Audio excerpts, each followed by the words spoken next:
నూతనంగా ఏర్పాటు చేయబోయే మద్యం దుకాణాల టెండర్లలో రిజర్వేషన్లు కల్పించాలని వైఎస్ఆర్సీపీ ఎస్సీ సెల్ విభాగం అధ్యక్షులు తలారి రాజేంద్ర డిమాండ్ చేశారు.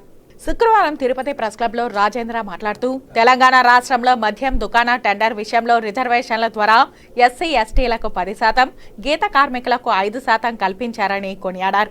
అదే తరహాలో ఆంధ్రాలో కూడా ఇవ్వాలని కోరారు. మద్యం దుకాణ విషయంలో తాము కోరిన న్యాయమైన డిమాండ్ను నెరవేర్చని పక్షంలో పెద్ద ఎత్తున ఉద్యమం చేపడతామన్నారు. 5% గీత కార్మికులకి అక్కడ గవర్నమెంట్ కూడా ప్రవేశపెట్టింది. ఇక్కడ కూడా మేము గతంలో మద్యం పాలసీ గవర్నమెంట్ ఉంది కాబట్టి అక్కడ రిజర్వేషన్లో ఎస్సీ ఎస్టీలకు మెయిన్ ఎక్కువ లాభం జరిగింది.